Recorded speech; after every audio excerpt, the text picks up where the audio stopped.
यह है एक अद्भुत कथा गजराज और मूषकराज की।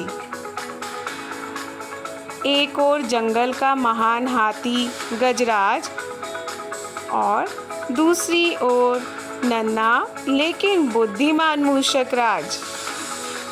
यह कहानी हमें सिखाती है कि सच्ची मित्रता में आकार या ताकत नहीं देखी जाती, बल्कि प्रेम और सहयोग ही सबसे बड़ी शक्ति है। आइए इस कहानी से हम जानते हैं कैसे। प्राचीन काल में एक नदी के किनारे एक नगर बसा था, जो व्यापार का केंद्र भी था। नगर बहुत खुशहाल था। फिर आए उस नगर के बुरे दिन। वहाँ एक वर्ष तक मूसलाधार बारिश लगातार होती रही। अब तो नदियों ने भी अपना रास्ता बदल दिया। अब तो लोगों के पीने का पानी भी नहीं बचा। देखते ही देखते नगर वीरान हो गया और वहाँ छोटे चूहों का साम्राज्य स्थापित हो गया।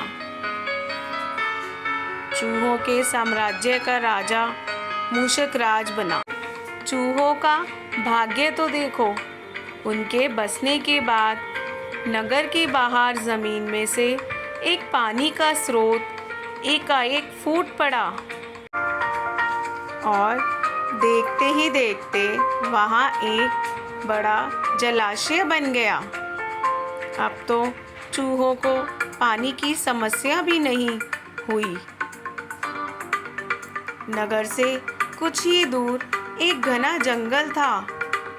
जंगल में अनगिनत हाथी रहते थे।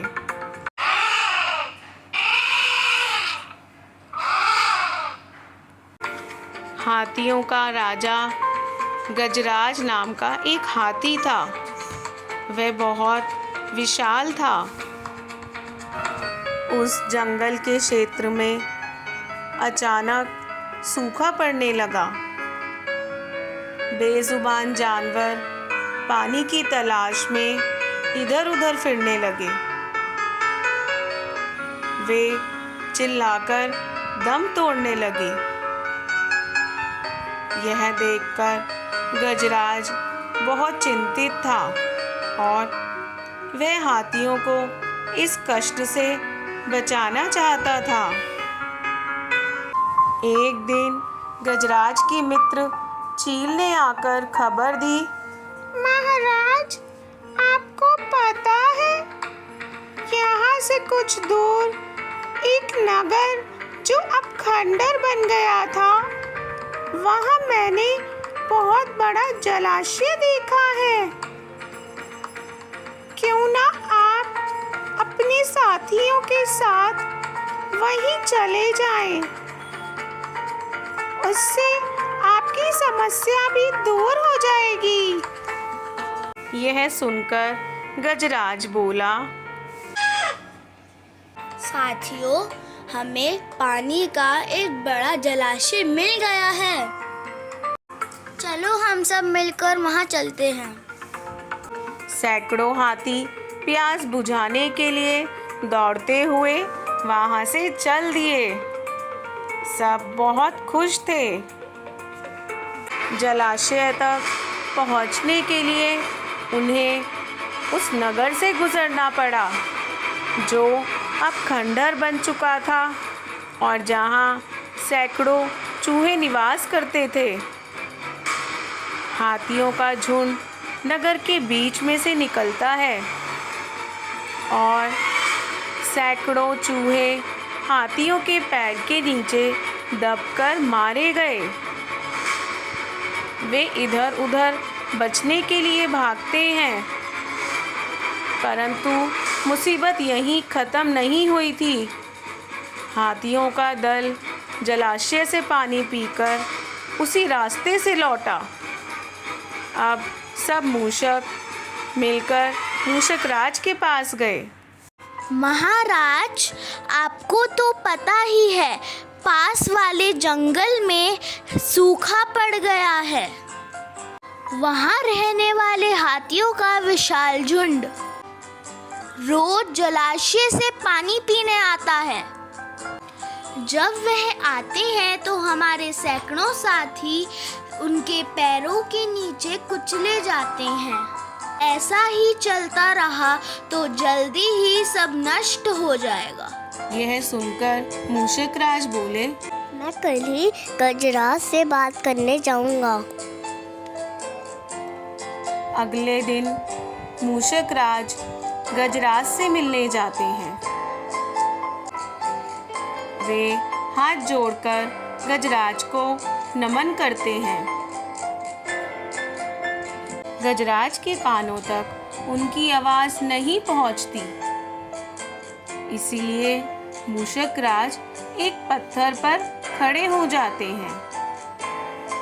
यह देखकर गजराज बड़ी प्रसन्नता के साथ बैठते हैं और अपना कान मूषक राज के मुंह तक लाकर कहते हैं, नन्हे मियाँ, आप कुछ बोल रहे थे, कृपया करके एक बार फिर बोलिए।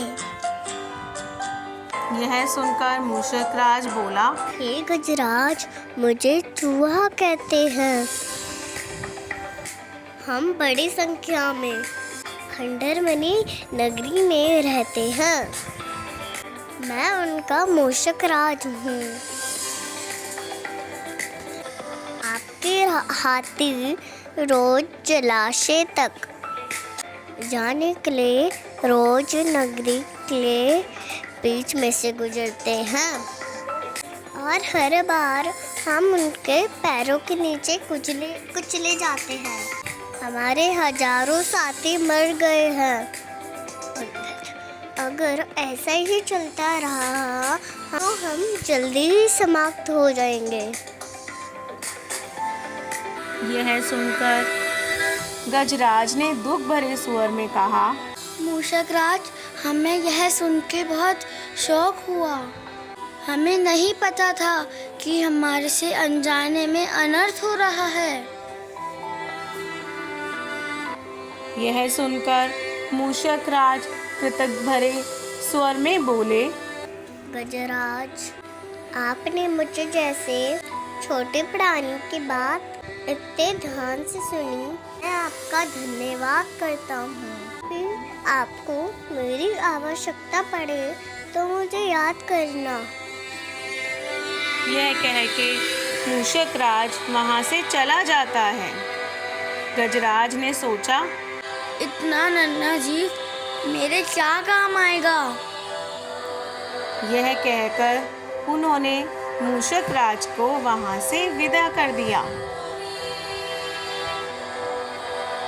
कुछ समय पश्चात पड़ोसी देश के राजा ने अपनी सेना को मजबूत करने के लिए हाथियों को शामिल करने का निर्णय लिया। नगर में घोषणा की गई कि वन में से हाथी लाओ। राजा के लोग हाथी पकड़ने में लग गए। जंगल में जाकर वे चुपचाप कई प्रकार के जाल बिछाते। ऐसा करके वे सैकड़ों हाथी पकड़ने लगे। बहुत सारे हाथी पकड़े गए और बंदी बनाकर नगर ले जाए गए। अब तो हाथियों पर संकट आन पड़ा। एक दिन हाथियों के पकड़े जाने से चिंतित गजराज जंगल में घूम रहे थे। उन्हें आभास भी नहीं था कि वे कितने बड़े संकट में फंसने वाले हैं। उनका पैर सूखी पत्तियों के नीचे फंस जाता है और उसमें जाल पड़ा था। पैर के फंसने के कारण वे वहीं रुक जाते हैं और ज़ोर-ज़ोर से चिंघाड़ते हैं।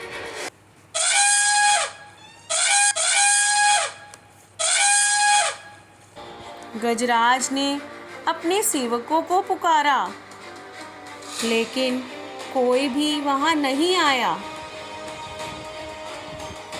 अब वे चिल्लाने लगे। उनकी यह आवाज़ सुनकर एक जंगली भैंसा, जो गजराज का बहुत आदर करता था, वहां आया, क्योंकि जब वह छोटा था तो एक गड्ढे में गिर गया था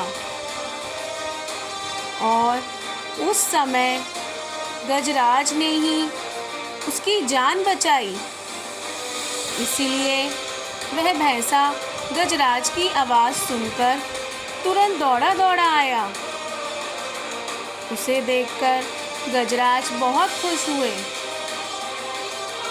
भैंसे ने पूछा, अरे महाराज, आप यहाँ कैसे फंस गए? मुझे आपको फंसा हुआ देखकर अच्छा नहीं लग रहा। यह अन्याय है गजराज। मैं आपको छुड़ाने के लिए अपनी जान भी दे सकता हूँ। आप बताइए, मैं आपके लिए क्या कर सकता हूँ? यह सुनकर गजराज बोले, बेटा, तुम दौड़कर खंडर बनी नगरी में जाओ और राजा मूषक राज को अपने साथ लेकर आओ। उनसे कहना कि मेरी आस टूट चुकी है। वह मेरे बहुत अच्छे मित्र हैं। वह मेरी मदद करने जरूर आएंगे। भैंसा अपनी पूरी शक्ति से दौड़ा और मूषक राज के पास गया। उसने मूषक राज को सारी बात बताई। मूषक राज यह सुनकर बहुत उदास हुए। उसके बाद मूषक राज अपने कुछ तंदुरुस्त साथियों को लेकर भैंसे की पीठ पर बैठ गए, ताकि वे शीघ्र ही जंगल पहुंच सके। भैंसा भी बहुत जोर जोर से दौड़ रहा था। जल्द ही वे सब गजराज के पास पहुंचे और कूदकर तुरंत रस्सी कुतरने लगे। यह देखकर गजराज बहुत खुश हुए कि समय आने पर उनका मित्र उनके काम आया। कुछ ही देर में रस्सी काट दी गई और गजराज आज़ाद हो गए। गजराज ने मूषक राज को और उनके साथियों को धन्यवाद दिया और भैंसे का भी आभार प्रकट किया। इस कहानी से हमें सीख मिलती है कि आपसी सद्भाव एवं प्रेम सदा एक दूसरे के कष्टों को हर लेते हैं।